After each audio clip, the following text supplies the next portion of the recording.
안녕하세요, 옐로슈가입니다. 얼마 전 제 블로그를 통해 채무자로부터 불법 추심이라며 연락받았다고 댓글을 남겨주신 분이 계신데요. 대략적인 내용은 이렇습니다. 채무자가 거의 1년간 채권자의 연락을 무시하고 있었고, 채권자는 답답한 심정에 채무자 지인에게 전화를 하여 내가 채무자에게 받을 돈이 있는데 연락도 되지 않고 돈도 못 받고 있다고 한 것입니다. 솔직히 이렇게 하면 채무자가 쪽팔려서라도 채권자에게 연락하겠지라고 생각하셨다고 합니다. 그러자 얼마 후 채무자에게 연락은 왔는데요. 오히려 불법 추심이라며 난리를 친 것 같아요. 그래서 오늘은 채권자가 채무자에게 돈 달라고 추심할 때 불법 추심으로 문제가 될 수 있는 대표적인 유형 6가지에 대하여 설명드리고자 합니다.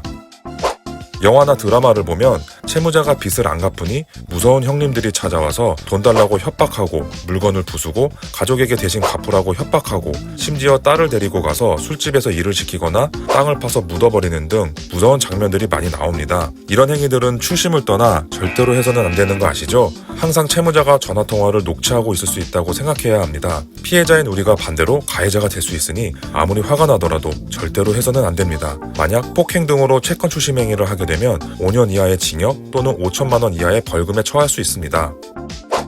정당한 사유 없이 야간에 채무자에게 전화를 하거나 방문하여 추심하는 행위를 해서는 안 됩니다.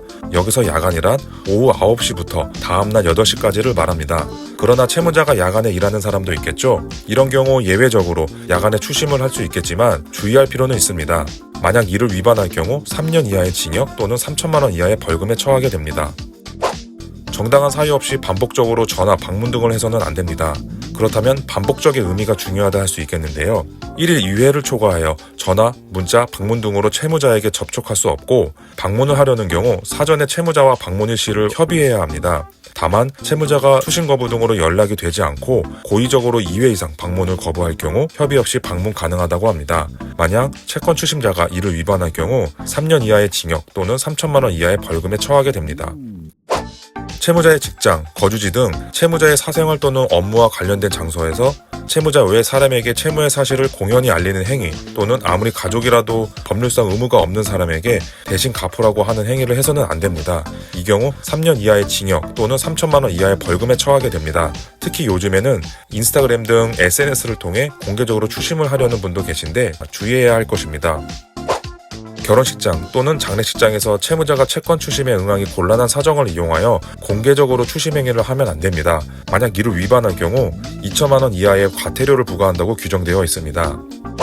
채무자가 개인회생 신청 후 금지명령 결정을 받았거나 면책이 되었음에도 반복적으로 추심하는 행위를 해서는 안 됩니다.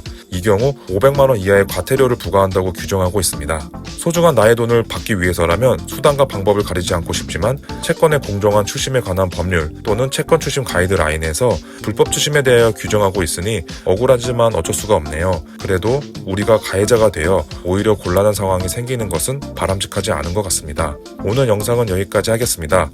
감사합니다.